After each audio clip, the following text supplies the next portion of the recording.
Bienvenidos familia a Nar Sin Filtro. Hoy nos acompaña un personaje que ha sido vital también para las investigaciones de las propias sectas de los Testigos de Jehová. Esta persona ha ayudado mucho también a la asociación redactando pues varios trozos que nosotros a veces ni nos damos cuenta, y esta persona es José Ramón. José Ramón es un periodista de investigación en el periódico ABC y una de las voces más autorizadas para entender la realidad que se vive detrás de los muros de la Confesión de los Testigos de Jehová en España. A través de sus crónicas y de sus reportajes, José Ramón no solo ha narrado hechos, sino que ha dado voz al dolor silencioso del ostracismo y la lucha judicial de la Asociación de Víctimas contra la organización. Con un enfoque humano y extremadamente riguroso, su trabajo ha sido clave para que la sociedad civil y la justicia miren de frente a los grupos de carácter coercitivo. Bienvenido, José Ramón. Hola, ¿qué tal? ¿Cómo ¿Cómo estamos? estamos? ¿Qué tal? Un placer estar aquí contigo y con todos los que nos puedan ver. Tienes historia, José Ramón. Para no haber sido testigo, tienes mucha historia, ¿eh? Bueno, es lo que hacemos los periodistas, ¿no? Intentar contar historias, y en este caso historias humanas, y darles voz a los que de otra manera lo tienen un poquito complicado, ¿no? Entonces, pues bueno, este es uno de los tantos casos en los que he trabajado, pero bueno, creo que podemos estar bastante contentos, ¿no? De lo que ha servido nuestro trabajo, no solo el mío, sino un poco de todos los que de alguna manera han colaborado también en una larga trayectoria que hemos hecho desde el diario ABC. Una pregunta que me hacía mucho tilín en mi cabeza. Tú a nivel personal, José Ramón, ¿qué has aprendido con tu profesión? No solo ayudando por ejemplo, a la asociación de víctimas, sino con otras cosas que tú has visto que has dicho, "Chua, es que esto, o sea, ¿qué te ha enseñado a ti tu profesión? ¿Qué valores?" Bueno, yo creo que te enseña mucho yo creo que es una escuela de humanidad, ¿no? Te enseña mucho el contacto con las personas, ¿no? Con las realidades muy concretas, ¿no? Yo creo que eso es una de las claves del periodismo, ¿no?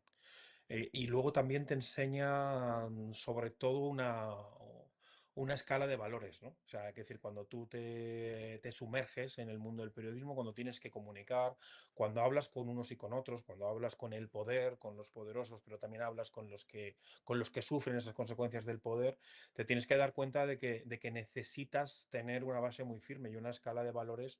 Entonces, eso yo creo que de alguna manera no es que te lo enseñe el periodismo, pero sí que te lo reafirma y te hace buscar constantemente, decir, bueno, sabes lo que tienes que tener muy claro a la hora de comunicar y sobre todo a quién tienes que dar más voz o menos y sobre todo que también a quién tienes que buscar o investigar más y encontrar esas deficiencias, esas situaciones extrañas que de alguna manera ellos han podido querer ocultar y hacerlas públicas, ¿no? Para que los otros tengan esa voz.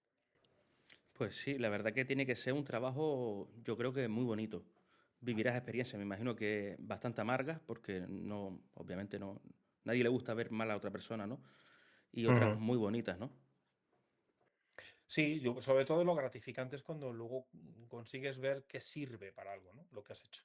Yo creo que ahí es el momento más gratificante, porque sí que es cierto que el periodismo, a ver, no siempre es alegre, ¿no? Hay muchas ocasiones, decimos siempre, es decir, que la gente dice, no, es que las buenas noticias nunca las contáis. Y decimos, ya, es cierto, pero es que la mayor parte de las veces las buenas noticias no son noticias. O sea, es decir, los espectadores lo tendrían que pensar, es que no se acaba, nosotros que ahora ya tenemos capacidad para medir, ¿no? Las televisiones, los periódicos, sabemos quién está leyendo más. O sea, al final el drama, el conflicto es lo que más llama la atención y lo que más busca la gente, ¿no? Entonces, claro, cuando estás en esa tarea de trabajo con lo que llamamos nosotros las fuentes, con las personas que nos van contando cosas, pues lógicamente te estás encontrando dramas humanos, personas destruidas, ¿no? En este caso de los testigos de Jehová es una de las cosas que más me llamó la atención, ¿no? Es decir, me estoy encontrando personas muy destruidas internamente. Pero luego cuando ves que lo que tú has hecho sí que ha servido, ¿no? Que ha ido cambiando cosas, pues ahí es donde encuentras la gratificación. Pues qué bueno, José Ramón, y la verdad que mis felicitaciones porque se ha visto la importancia de tu trabajo y el impacto que ha tenido, que incluso tú eres una de las personas que interviene en el documental de HBO. Ujú.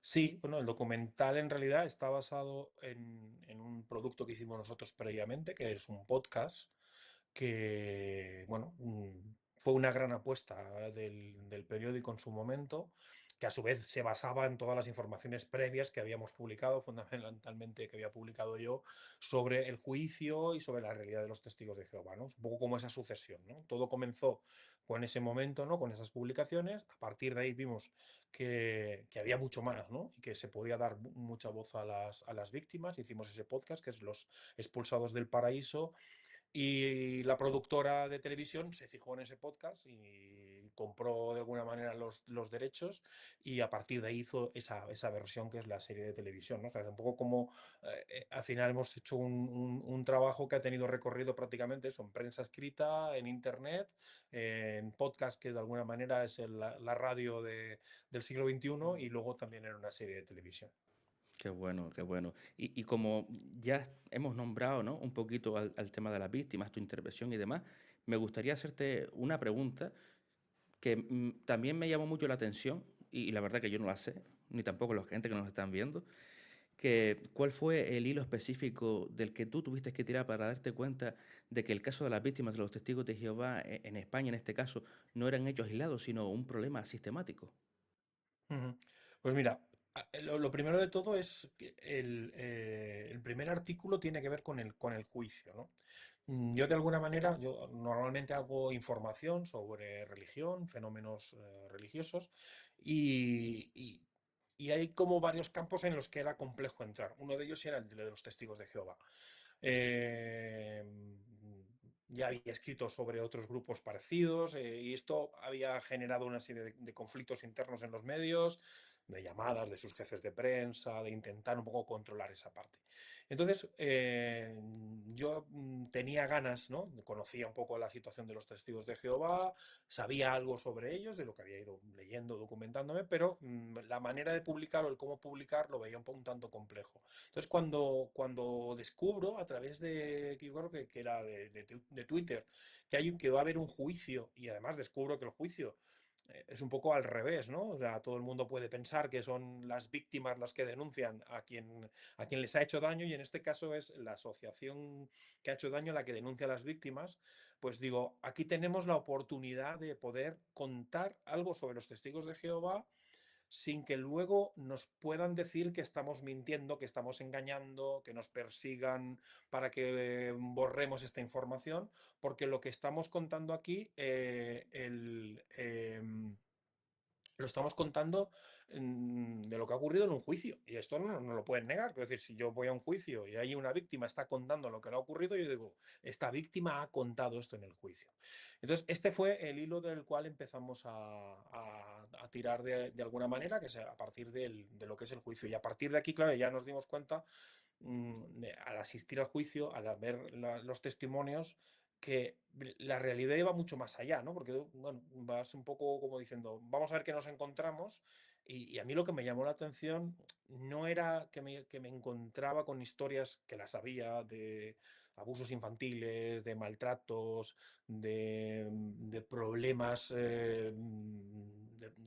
de coerción, ¿no? De persuasión hacia las personas, ¿no? Que era un poco lo previsible que íbamos a ver ahí, sino que lo que me acabé encontrando sobre todo es el daño que hacía el ostracismo a estas personas que habían sido expulsadas o que en su momento habían dejado los testigos de Jehová, ¿no? O sea, era el patrón que se repetía, ¿no? Y entonces a partir de ahí es cuando empezamos a decir, bueno, hay que darle voz a estas víctimas y que cuenten, porque en realidad lo que están contando no es un caso concreto de alguien que ha sufrido unos abusos, un caso concreto de alguien que ha sido expulsado por ser homosexual, o un caso concreto de una persona que ha tenido, pues no sé, un momento de dudas de fe, y eso también le lleva a una expulsión, sino que lo que estamos viendo es un patrón que se repite, ¿no? Es decir, aquel que no nos interesa, al final lo que estamos haciendo es hacerle, o sea, ponerle con este ostracismo social al que lo condenamos, ponerle en todas las dificultades para que realmente se pueda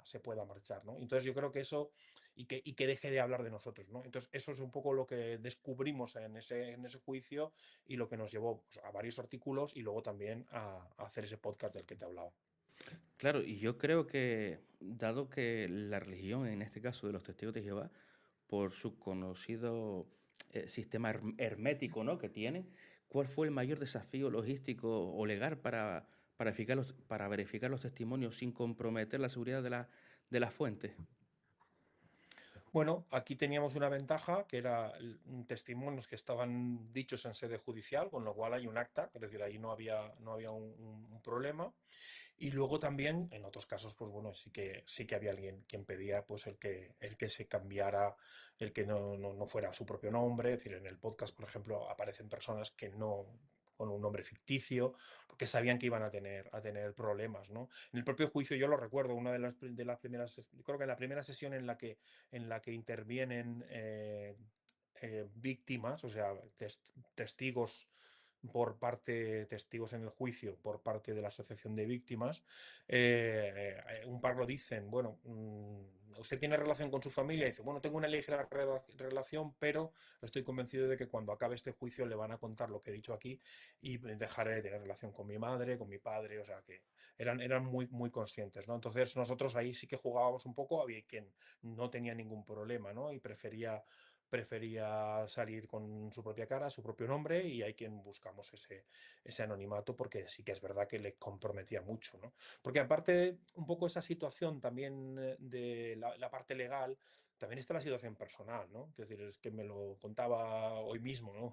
Una víctima, es que mi padre tiene 90 años, tiene ya un principio de demencia y sé que le queda poco tiempo, entonces quiero, aunque no comparto con él sus creencias, aunque me expulsaron y soy activista en este sentido, pero también poder estar en estos momentos finales de la vida de mi padre. Y es que es absolutamente comprensible, ¿no? Porque al final lo que se está denunciando precisamente, sobre todo por las víctimas, es esa práctica, ¿no? De expulsar por completo, de sacarte por completo de tu familia, de tus amistades y de romper por completo. Entonces, pues bueno, no tiene lógica que perseveres en ese romper por completo, sino que lo que quieres es precisamente que cambien y que puedan poder acercarte, aunque no compartas, ¿no?, esa situación con las Que familias, con tiene que ser sus creencias, ¿no? tiene que ser, la verdad, que un reto tener que luchar contra tu amor hacia tu familia, porque al final, aunque tu familia sean testigos, es tu familia, te tiene que doler, obviamente. Efectivamente. Y claro, y después luchar o sea, con la justicia, o en este caso contra esta gente, por defender tu derecho vamos a ver, de lo mismo que defiende la Organización de los Derechos Humanos. ¿Me entiendes? Que al final no estás defendiendo algo que sea algo anormal, estamos defendiendo algo que es normal. Lo que pasa Claro. que sí es verdad que yo, como ex testigo de Jehová, entiendo lo duro que es tener que enfrentarte a las personas que tú quieres y que tú amas, porque están adoctrinados y no te van a entender. Ujú. Sí, esa era la gran dificultad, ¿no? Luego también éramos conscientes, y así fue, ¿no?, que la publicación por parte del periódico, ¿no?, de estos artículos, pues iba a tener una contestación legal, ¿no?, por parte de los propios testigos, ¿no?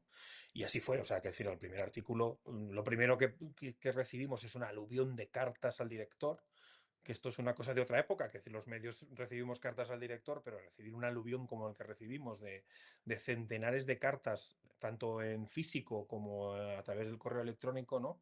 Incluso negando la existencia del juicio, era una cosa como muy sorprendente, ¿no? Todas, además se notaba que había un mismo patrón en esas cartas, ¿no? Que de alguna manera alguien había leccionado.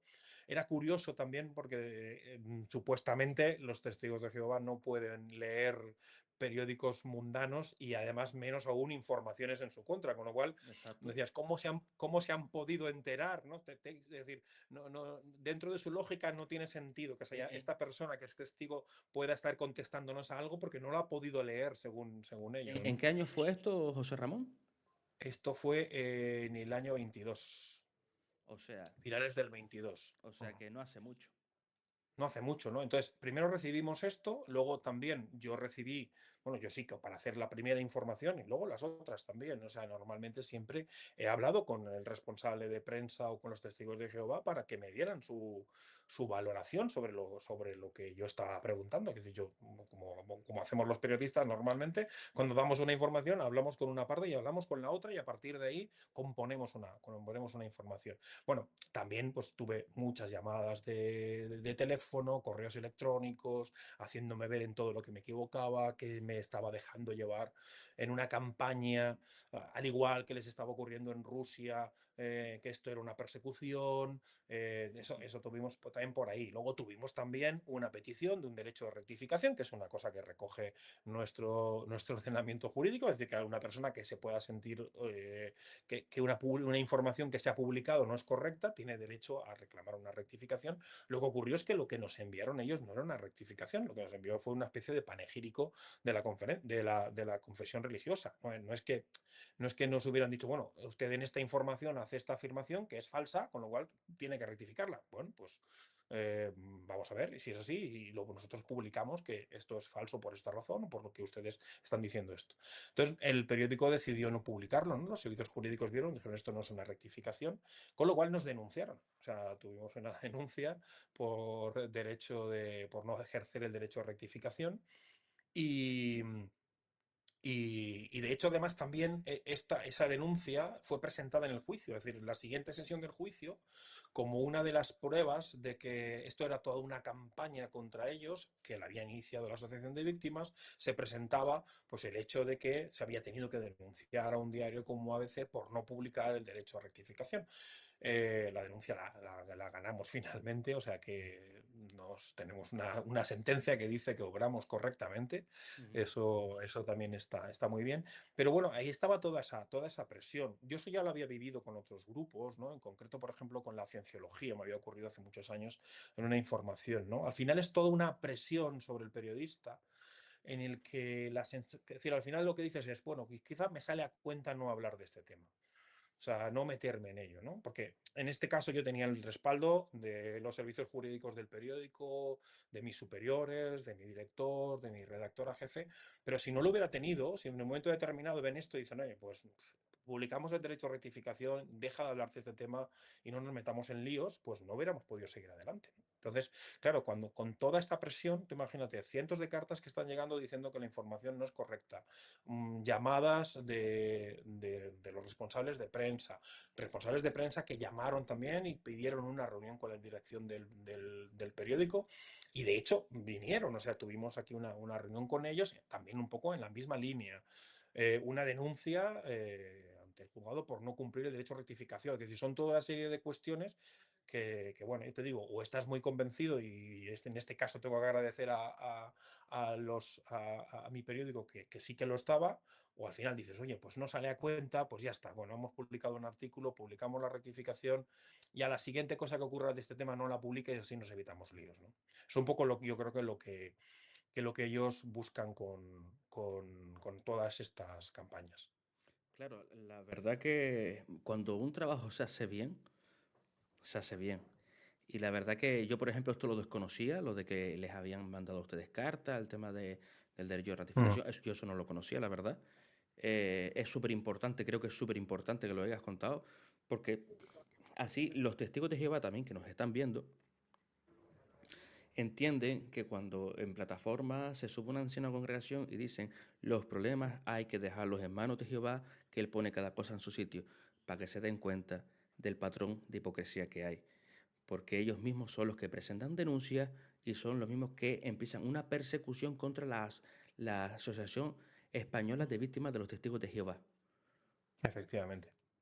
Mm. Y, Sí, y sí, es al revés, claro. Exacto, exacto. Por eso es importante, a mí me ven varios testigos de Jehová y comentan también que al final esto es una charla, pero una charla de la verdad. Aquí no hay nadie adoctrinado, simplemente Ujú, son experiencias personales, en este caso la tuya como trabajador que eres de la ABC.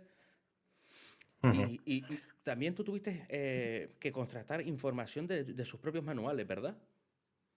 Sí, claro. Como el libro Bueno, Pastorén, ¿puede ser? Sí, cuando comencé un poco a entrar en esta... Pero en- mi pregunta es, ¿cómo lograste contratar la verdad oficial de la confesión frente a los manuales internos como el libro Pastorén al rebaño de Dios? Bueno, pues porque al final uno se pone a buscar, tiene fuentes, consigue además encontrar un ejemplar del Pastorén. El Pastorén ves que tiene una serie de cosas que no corresponden, ¿no? con lo que hay. Nosotros publicamos, por ejemplo, esa contradicción que había entre la versión oficial, ¿no? De que si había un abuso que se tenía que hacer público y que llevar a las autoridades. Bueno, que además si es un abuso infantil en España además es así. O sea, si uno tiene un conocimiento de un abuso sexual en adultos, pues bueno, va a depender de que la persona que ha sido abusada presente o no la denuncia, pero si uno tiene un conocimiento por la razón que sea, en mi caso como periodista o en un profesor o un médico en el ejercicio de su tarea, tiene un conocimiento de un posible abuso a un menor, tiene la obligación de comunicarlo a la fiscalía, ¿no? Y que la fiscalía ya empiece a investigar, ¿no? Y si no lo hace, puede ser acusado de encubrimiento, ¿no? Entonces, en este caso, por ejemplo, claro, ahí había un contraste entre lo que públicamente se estaba diciendo, que era el cumplimiento de la ley, es que no queda más remedio que presentar esa reclamación, con lo que dentro, en el pastorén que yo manejé, sí que decía que era, bueno, que había que hablarlo con los ancianos, que los ancianos, es decir, todo ese proceso interno, ¿no? Que luego en el juicio salió y que yo creo que queda bastante demostrado de que estos conflictos se quedan dentro, ¿no? Es que dejémoslo en manos de Jehová, que lo resolverá él, es una de las frases que se repitió mucho en el juicio, ¿no? Claro, cuando les interesa de que no se arme un escándalo ni nada, pues hay que dejarlo en manos de Jehová. Ujú, efectivamente, claro.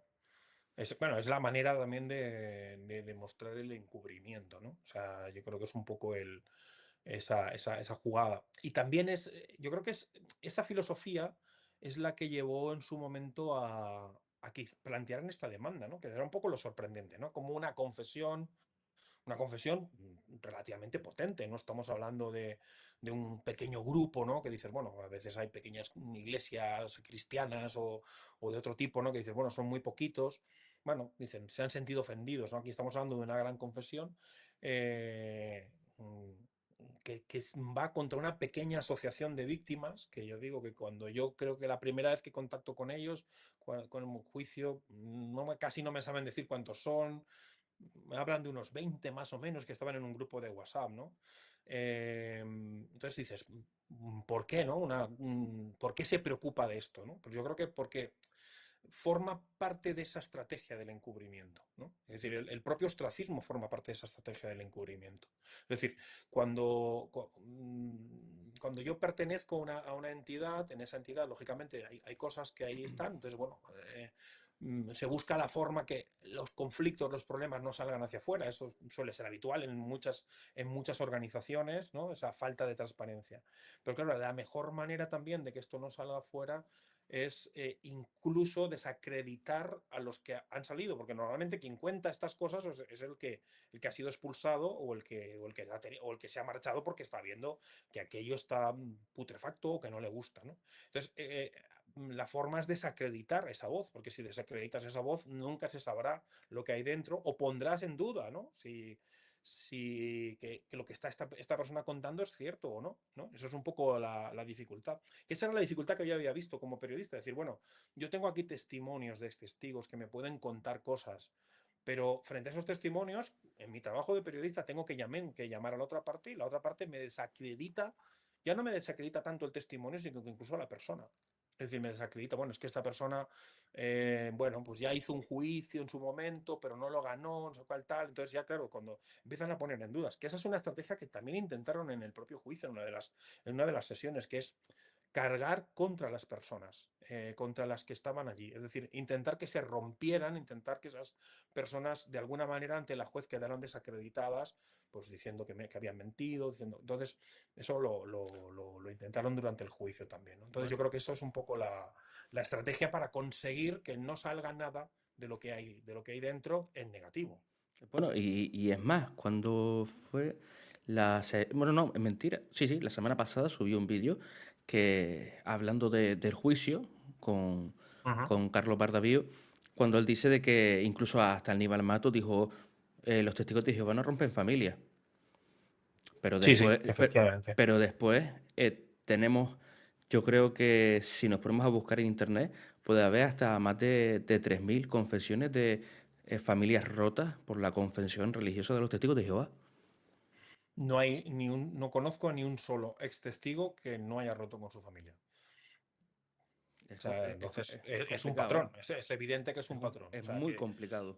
y en este tiempo, pues no sé cuántos he podido llegar a conocer, probablemente sea cerca del centenar, y ninguno ha venido diciendo, oye, yo no rompí, y pues, bueno, pues me fui, porque, pues, bueno, como puede ocurrir en cualquier Ujú, confesión ujú. religiosa, pues uno en un momento determinado toma una decisión, o la vida cambia, o piensa de una manera distinta, o se da cuenta de que, no sé, sus creencias van por otro lado y rompe, bueno, pues es evidente que esto puede generar un cierto desajuste familiar, ¿no? Si uno vive en una familia muy religiosa y deja de ser creyente, pues esto me imagino que será un tema complejo, ¿no? En las cenas de Navidad o en los encuentros familiares, ¿no? En esos que se evita de hablar de fútbol, de política y de religión, pues para que no haya conflicto, pero eso no lleva a que se rompa por completo o a que no se vuelva a entrar en la casa, ¿no? Entonces, esto, yo te digo, yo no he conocido ninguno, no es que sea un criterio muy grande, pero en todo este tiempo igual me podía haber encontrado, pues eso, igual que me he encontrado 100 testigos, ex testigos que han roto con su familia, pues haberme encontrado otros 100 o 50 que hubieran dicho, oye, pues yo Sí, como sigo mínimo. teniendo una relación y no tengo, y no ha ocurrido. Y la verdad que yo como testigo, es verdad que después somos muy desconfiados a otras personas o incluso hasta medios como ustedes.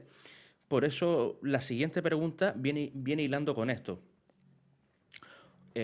¿Cómo José Ramón se gana la confianza de alguien que ha sido condicionado para desconfiar del mundo exterior y de la prensa? Ujú. Bueno, yo en eso creo que lo tengo fácil, porque claro, ya llego a personas que tienen esas ganas de contar y que necesitan contar. Yo creo que ya ellos ya han hecho ese proceso.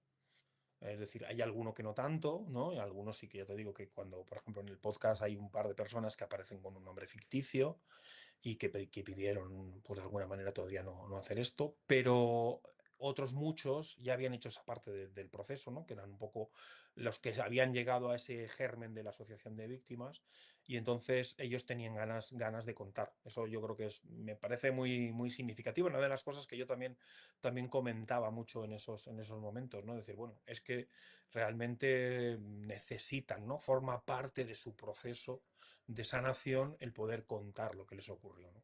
Entonces, ya te digo, la mayor parte de los casos lo tuve fácil.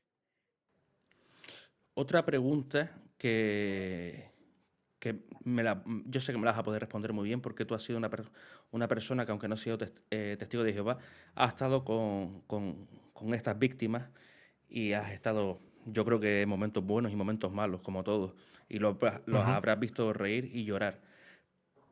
¿Cómo vistes tú que la organización haya llevado a los tribunales a la Asociación Española de Víctimas de los Testigos de Jehová? ¿Crees que busca la organización con esa ofensiva? ¿Y cómo ha afectado esto a esta cobertura?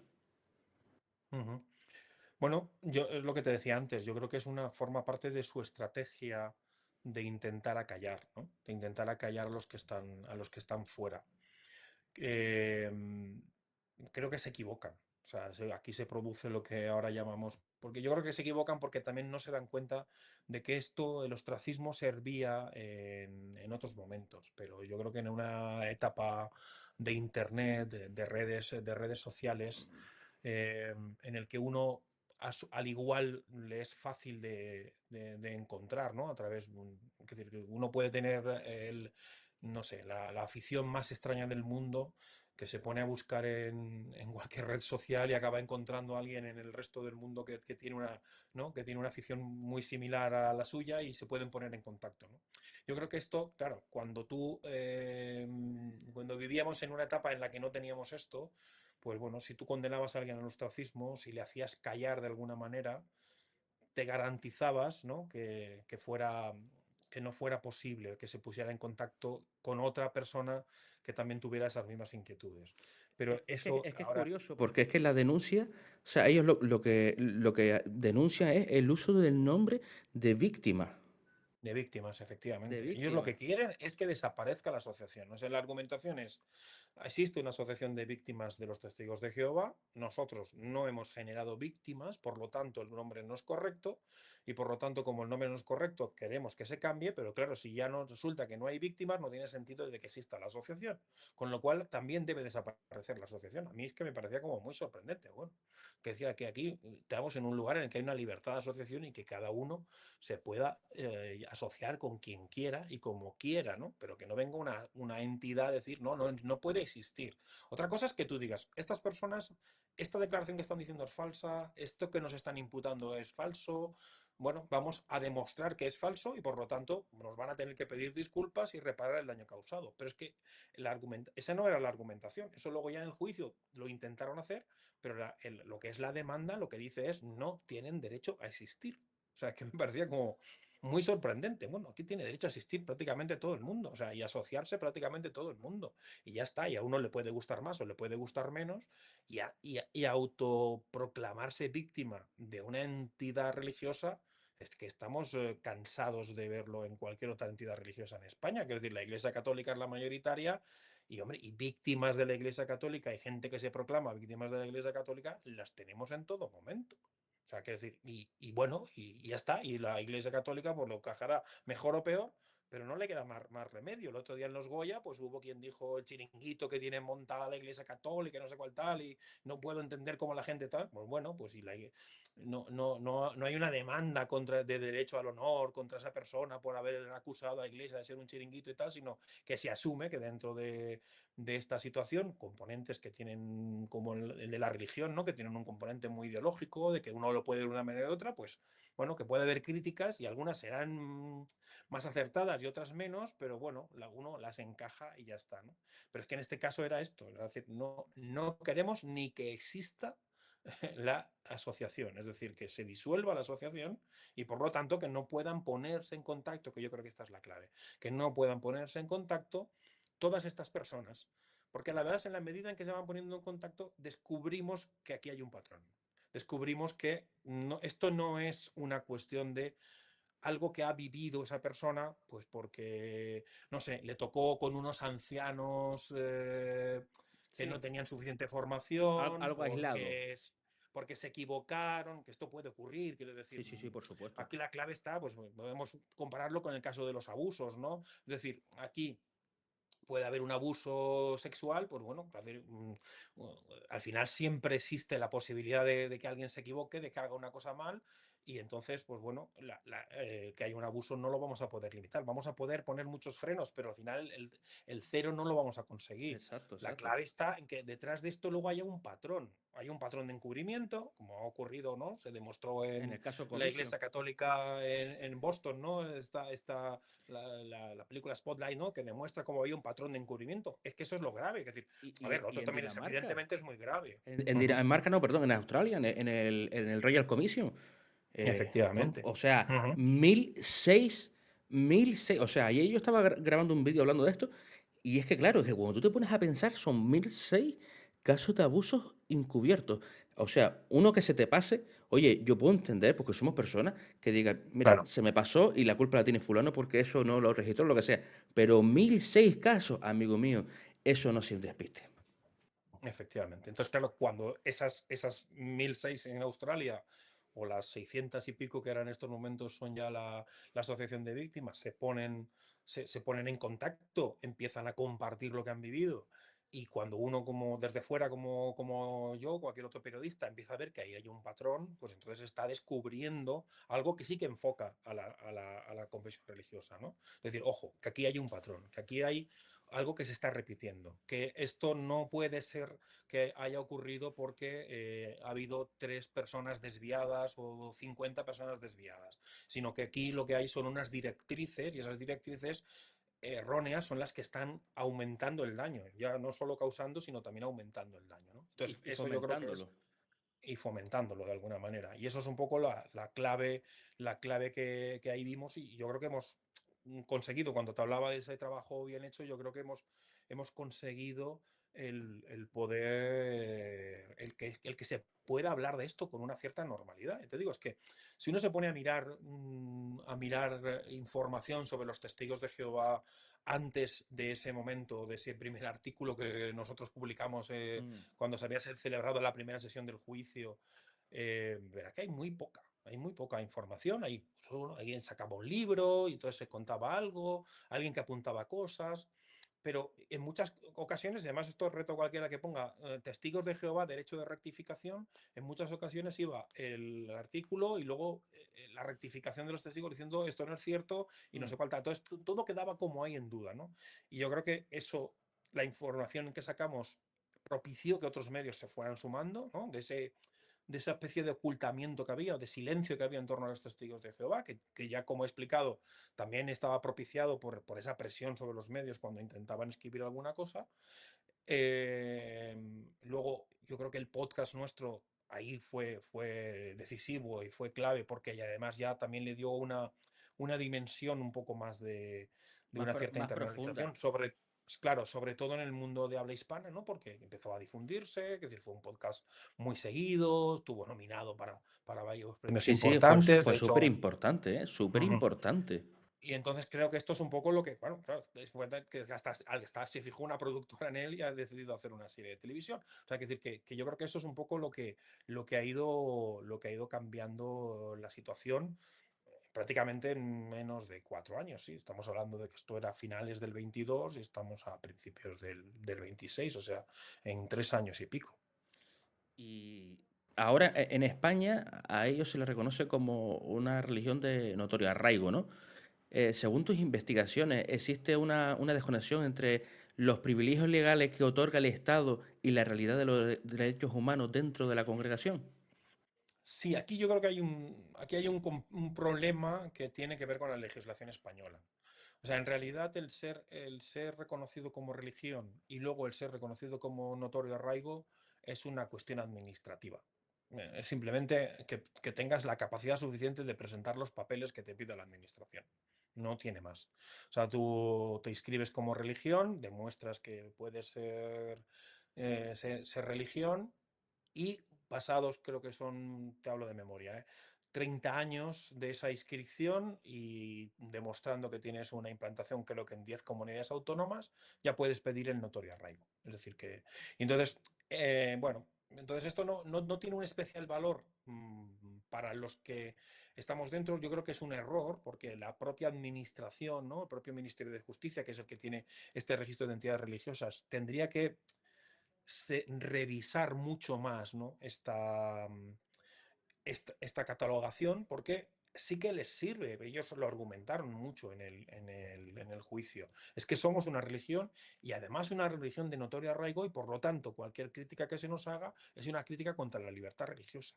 Y dices, bueno, ese salto ya no te lo permito, ¿no? O sea, claro, que decir, bueno, sí, es que puede ser una religión de notorio arraigo y a lo mejor hay cosas que están ocurriendo dentro de tu confesión que se tienen que poder criticar y se tienen que poder decir que son erróneas o que son incorrectas, ¿no? Entonces yo creo que eso sí que es algo, me consta que la Asociación de Víctimas va a pedir que esto se revise, pero tampoco cambiaría mucho, realmente no cambiaría mucho la situación. Pero sí que lo que creo que tendría que cambiar es que el Ministerio de Justicia, que es de quien depende este registro, de alguna forma sí que auditara o que fuera valorando si realmente esto es así, o sea, si realmente estamos frente a religiones de verdad. Pero bueno, ahí entró también la cienciología, que parte de la ciencia ficción. Es decir, que la cienciología es una religión constituida a partir de un autor de ciencia ficción y en estos momentos está reconocida como religión en España y como religión de notorio arraigo. O sea que por eso digo que no creo que cambiara mucho, pero sí que el ministerio se pusiera las pilas y dijera, bueno, vamos a revisar qué es lo que tenemos aquí, qué es lo que está inscrito y si realmente estas entidades son así y el hecho de que sean de notorio arraigo no les da de momento una serie de ventajas, pero bueno, estuvieron a punto. Ahí hubo un intento, al final de la anterior legislatura, hubo un intento de equiparar, o sea, en estos momentos en España las tres confesiones que más tiempo llevan, bueno, la Iglesia Católica, el Islam, judaísmo y las iglesias evangélicas sí que están, que son las primeras que fueron reconocidas como religiones y religiones de notorio arraigo, sí que tienen una serie de ventajas, ¿no? Como por ejemplo la exención del IBI y el Sí, poder, pero el estamos poder, hablando de religiones que tienen más de 150 años. claro, de Porque los religiones testigos de ahí. Jehová Entonces, realmente es una religión ujú, nueva. Vamos a claro. ver, es que realmente 150 años, que es lo que tienen los testigos de Jehová, no, o Pero sea, ahí no, se les iba a ampliar, se les iba a dar también estos privilegios. Lo que pasa es que esto se lo incorporó el gobierno en la anterior legislatura de una manera un poco rara. Era como un anexo a una ley de mecenazgo que no tenía nada que ver, pero bueno, estas cosas que a veces hace este gobierno, ¿no? De los decretos ómnibus, ¿no? Esto de que mezcla un montón de cosas, lo metió ahí. Entonces, como lo que ocurrió es que como se adelantaron las elecciones y entonces todo lo que estaba en esos momentos en proceso en el Congreso quedó paralizado, esta quedó paralizado, pero sí estaba en vías de haberle reconocido esa exención del IBI y de algunos otros privilegios, ¿no? Entonces esto, por ejemplo, reconocer el matrimonio que entre interno, ¿no? Como también equipararlo al matrimonio civil, un poco estas cuestiones que sí que tienen estas otras religiones que te comentaba. Entonces, esto estuvo a punto de ocurrir y al final no ocurrió, pero vamos, puede pasar en cualquier otro momento si no se revisa lo que te digo, esta situación de cómo están la realidad de estas religiones, ¿no? Y que hubiera una supervisión. Es complejo porque es verdad que cuando ya te estás metiendo a supervisar una religión, te estás metiendo en esa libertad religiosa, que el Estado interfiera en lo que cree o no creen las personas, tampoco es algo que está bien visto y que podría ser incluso mal utilizado por el Estado, pero yo creo que sí que de alguna forma habría que revisar esa situación. sin lugar a dudas, sin lugar a dudas, como dices tú, menos mal que ese proceso se paralizó, porque si no, a día de hoy podían haber tenido más pruebas de decir, no, pero es que nosotros ya se nos consideró esto por algo es, ¿no? Pero Ujú. sí, sí es verdad que gracias a trabajos como el tuyo, en este caso en el periódico ABC, ¿cómo has notado, o sea, cómo has notado, no, has notado un cambio de la percepción pública o la respuesta de las instituciones políticas respecto a las sectas o grupos coercitivos? Yo creo que no hay todavía un gran cambio, no ha llegado a ese nivel y yo creo que ese es el reto que tienen en estos momentos entidades como la Asociación de Víctimas, ¿no? De ir a los grupos políticos y hacerles ver esta realidad, ¿no? Es decir, ellos van a pedir esta revisión del notorio arraigo, van a hablar con el defensor del pueblo. Ahí hay un precedente, ¿no? Hay un precedente de intervención del Estado en una confesión religiosa que es precisamente esa investigación sobre los abusos en la Iglesia Católica. Es decir, el Congreso de los Diputados aprueba una encomienda al defensor del pueblo en el que le dice, ¿cree usted, se le va a financiar, cree usted un grupo de investigación y investigue esta situación dentro de la Iglesia Católica? Es decir, que esto no sería sorprendente, ¿no? Que se pueda hacer con otras confesiones y en el caso de los testigos de Jehová, en el que hay una sentencia que habla de que tienen componentes por los cuales no afecta su derecho al honor ser llamados secta destructiva. Es decir, la sentencia es una sentencia judicial de un tribunal español, o bueno, varias, porque no es una solo, hay varias sentencias en esta línea. Esa sentencia, en toda la parte de hechos probados, tiene testimonios muy fuertes del ostracismo al que han sido sometidos estas víctimas. O sea, y eso está en la parte de los hechos probados de una sentencia judicial.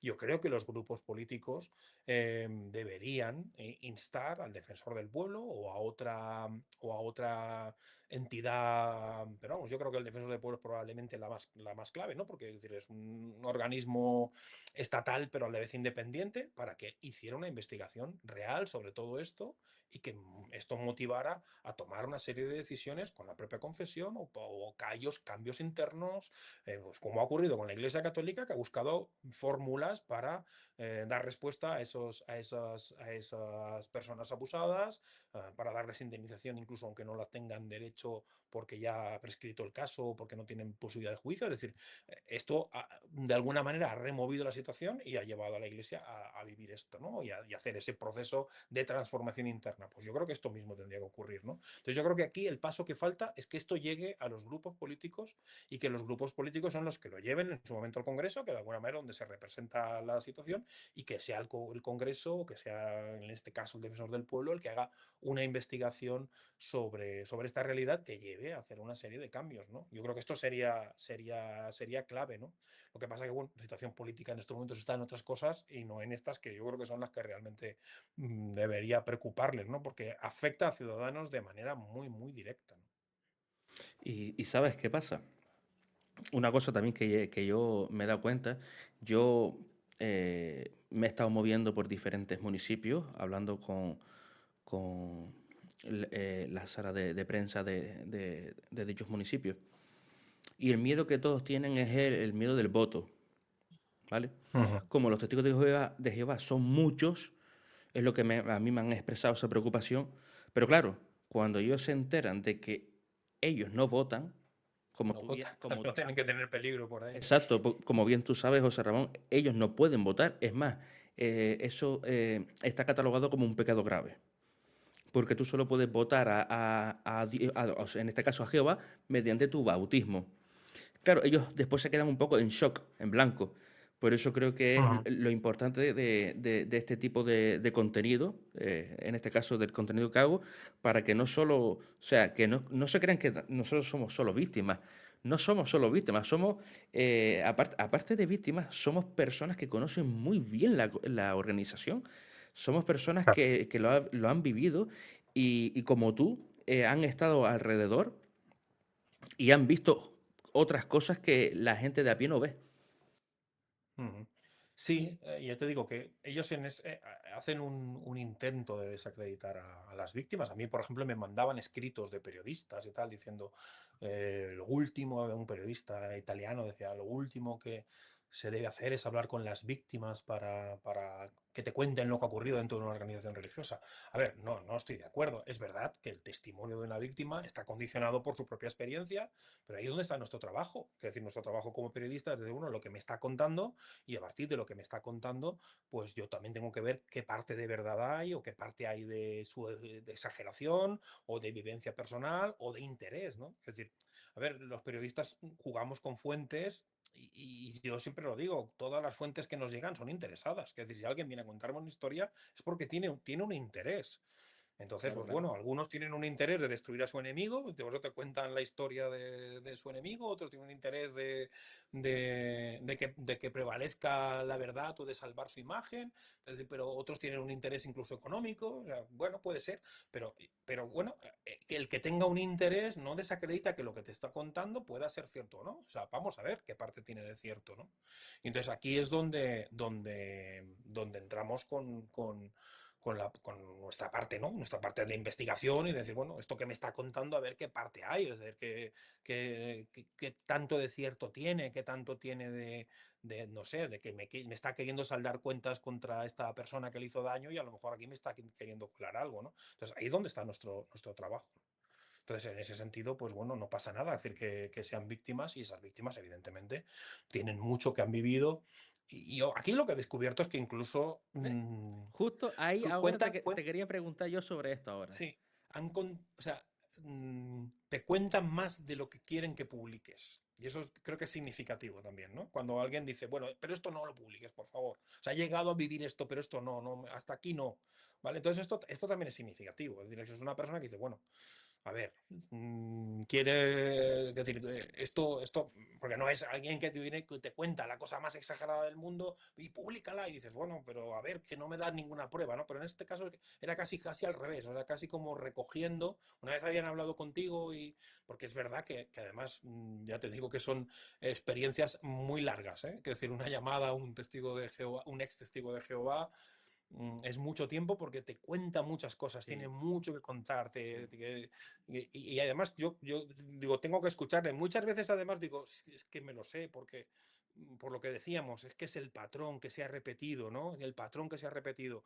Pero digo, bueno, yo me lo sé, pero él me lo tiene que contar. O sea, Claro, necesita claro. contármelo y yo lo tengo que escuchar, ¿no? Pero claro, yo creo que esto es una cuestión clave. Y no sé ahí lo que me querías preguntar de Pues manera justo directa. vengo hablando de esto. O sea, es la última Ujú. pregunta que te tengo, que es después Sí. de tu trabajo, de sumergirte en estas historias de tanto control mental y aislamiento, ¿qué es lo que más te ha sorprendido sobre la capacidad de resiliencia de los exmiembros? Pues sí, me ha sorprendido mucho esa capacidad. Lo he dicho muchas veces, son supervivientes realmente. O sea, son gente que tiene, o sea, me ha sorprendido, por un lado, el hecho de que, lo que decía antes, tienen una vida destruida. Es decir, uno tiene que saber reconciliarse con su pasado para poder seguir adelante, pero es que su pasado, en este caso, es un pasado tremendo, ¿no? Es un pasado muy duro. Y entonces esto les va a costar y ese pasado no se lo van a quitar de ahí. Pero luego realmente son supervivientes, o sea, realmente han conseguido, a pesar de todo eso, de esa vida destruida, de esa vida en que una persona que lleva 20 años sin estar en la organización, pero que cuando empieza a contarte cómo celebró su primer cumpleaños, vuelve otra vez a llorar, ¿no? Eso me parece muy terrible, ¿no? Que además es a un desconocido, porque una cosa dice, bueno, ya es una persona con la que, ¿no? Pero la primera vez que hablas con alguien, ¿no? Y te empieza a contar, y lleva 20 años fuera, pero cómo, bueno, eso, el día que puso el árbol de Navidad, o sea, una cosa que dices, un adorno, si es que ya no era por creyente, era, ¿no? Y entonces se pone a llorar, pues bueno, te das cuenta de que sigue estando ahí ese peso, ¿no? Esa rotura está camuflada, pero sigue estando ahí muy presente. Entonces yo creo que lo que más me ha llamado la atención es esa capacidad de supervivencia, ¿no? Y sobre todo también esa capacidad de contar. Algunos me decían, es que claro, nos han adoctrinado tanto dentro para ir casa por casa, ¿no? A contar a los otros, ¿no? Cómo tenemos que hablar, cómo tenemos que dirigirnos, cómo tenemos que convencer de que somos luego unos fantásticos vendedores. O sea, que cualquier negocio que montemos nos va bien, porque eso me lo han dicho Sí, varias sí, víctimas, sí, sí. ¿no? Cualquier negocio que montemos que tenga que ver con la comunicación, con el hablar, no sé si ese es tu caso también aquí, seguro que sí, pues dice, nos va bien, porque claro, es que la verdad es que nos han dado una formación muy Sí, potente de sí, es cómo verdad. salir de situaciones complejas en una conversación, de cómo convencer al otro, de todo tal. Entonces, eso es muy llamativo y en ese sentido, claro, te das cuenta de que son personas de éxito en esos campos, ¿no? En el campo que ellos han elegido, en el trabajo que han buscado, son personas de éxito, muchas comunicando, como es tu caso, a través de redes sociales, ¿no? Es decir, de conseguir ese éxito que a otros a lo mejor les cuesta mucho más, bueno, porque tenéis esa formación, esa capacidad, y luego también porque yo creo que ahí hay una cuestión importante, y es que contáis verdad. Entonces, cuando uno cuenta verdad, eso también se percibe, ¿no? Es decir, que eso también es importante. Entonces, yo creo que eso, a mí me ha llamado mucho, mucho la atención eso, esa capacidad de supervivencia, esa capacidad de reponerse a las cosas más duras, ¿no? Como puede ser el suicidio de un familiar. Es decir, es que son elementos que en otros casos o en otras personas eh, verías muy, muy complejo, ¿no? Que dices, no, nunca más se va a reponer y sin embargo, ahí están.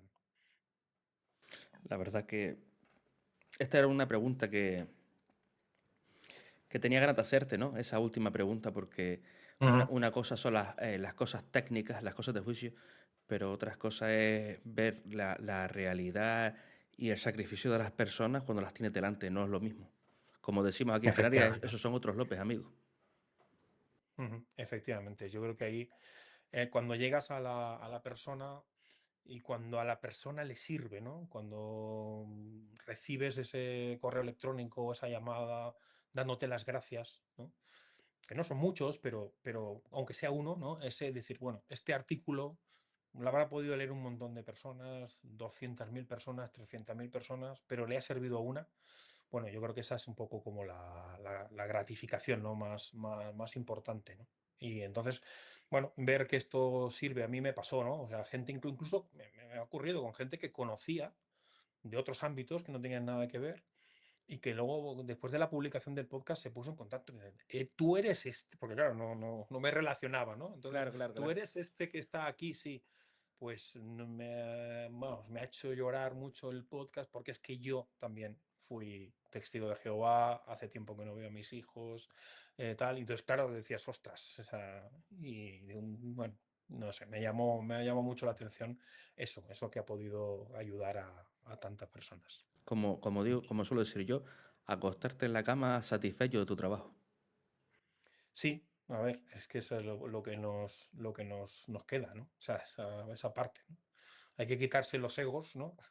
Porque también puede ser, ¿eh? En el egoísmo, en el periodismo también hay muchos egos, pero yo creo que la clave no está tanto en eso, sino en que realmente sea útil, ¿no? Es decir, siempre decimos, el periodismo es un servicio y en este caso, pues yo creo que es donde se demuestra, ¿no? En casos como estos, decir, bueno, es un servicio de que se vaya conociendo y de que cambie. Yo creo que esto yo creo que es importante, ¿no? Que cambie esa percepción, de que se pueda hablar, ¿no?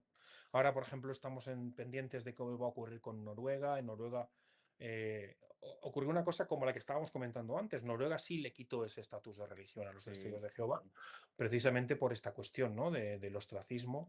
Los testigos han denunciado al Estado y entonces, bueno, vamos a ver ahora el juicio Tribunal Supremo si decide que realmente estaba bien quitado o no, ¿no? Estamos un poco en Claro, eso. vamos a Pero, ver, cuando pero te tocan claro, en el bolsillo, duele, claro, amigo. efectivamente, porque además aquí no hay mucho apoyo económico a las No, pero confesiones allá sí. religiosas, pero allí sí lo había. O sea, que quitar el estatus implicaba también la pérdida de ese dinero, que además creo, por lo que hemos podido seguir del juicio, un dinero que entraba a los testigos de Jehová, pero que luego acababa en paraísos fiscales, con lo cual también tenía ahí un componente un poco raro, que entiendo que un Estado diga, oiga, yo no le doy dinero a usted para que acabe derivado en otros lugares, ¿no?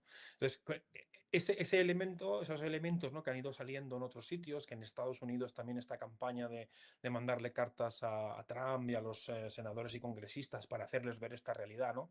Que se va viendo en otros lugares, que incluso de una manera como más tímida, porque fíjate que yo creo que aquí es probablemente el caso español es el caso en el que las víctimas han sido más firmes, han seguido adelante, ¿no? O sea, casi empujados por los propios testigos de Jehová, ¿eh? Es decir, no, porque claro, si no los hubieran denunciado, probablemente ahí estaría la asociación de víctimas, a lo mejor igual después de 4 o 5 años se habrían cansado de hacer encuentros, serían 50 personas, se hubieran peleado entre ellos porque no funciona y tal, y sin embargo, con la denuncia esta, los testigos consiguieron lo contrario, ¿no? Hicieron lo que se llama el efecto Streisand, ¿no? Los hicieron conocidos, ¿no? O sea, de los 20 y pico que debían ser la primera vez que yo contacto con ellos, que acababan de llevar, no sé, se llevaban un año funcionando, a los prácticamente 700 que son en estos momentos. Es decir, 700 víctimas, más aparte de todos los seguidores y simpatizantes, ¿no? Esto yo creo que esto es clave y yo creo que este es un ejemplo de movilización que yo creo que hemos contribuido, aunque sea muy poquito, pero hemos contribuido los medios de comunicación con todo esto a darles fuerza, dándoles la voz. Y la verdad, y la verdad es que sí. Y se agradece de todo corazón el trabajo de ustedes los periodistas y todos los medios que pues al fin y al cabo le han dado luz a este tipo de cosas, porque es verdad que los testigos de Jehová no van ahí con una pistola a matarte, pero es verdad que ahí entre la muerte social y que entre un tema de sangre, a ver si no te mueres también. Ujú. Vamos a ser Bueno, claros. Pues José Ramón, por mi parte, yo las preguntas que quería hacerte las tengo. Si tú quieres nombrar algo importante que tú creas que sea necesario. Bueno, yo recomendar a todos que sigan la serie y si tienen dudas y también el podcast, que yo creo que son complementarios. O sea, realmente aunque la serie está inspirada en el podcast, yo creo que el podcast es un producto muy, muy, muy amplio y la verdad es que ahí mis compañeros de toda la parte de audio, porque yo en el podcast tengo un papel de, pues eso, un poco como de ir contando la situación del juicio y todo esto y toda la parte previa de investigación, pero hicieron un trabajo fantástico con la directora, con Andrea Morán, y realmente creo que conseguimos contar muy bien, ¿no? Y de una manera muy gráfica, y además son episodios de unos veintitantos minutos que yo creo que recomiendo a todo el mundo. Los expulsados del paraíso, como para conocer realmente qué es lo que se vivió, lo que se vive dentro de los testigos de Jehová y también lo que se vivió en este juicio que yo creo que fue histórico. Bueno, y además creo que hay unas crónicas tuyas hablando del juicio del Torrejón de Ardoz también. Sí, sí, sí, en el propio En el podcast, sí, propio podcast, efectivamente. ¿verdad? Sí, sí, es. Exacto, Ajá. exacto. Pues, perdón, José Ramón, muchísimas gracias por venir aquí a este cuartito que tengo yo aquí en la web. Un placer, Has venido a un Canarias, placer. has visto, has venido a Canarias en cuestión de segundos.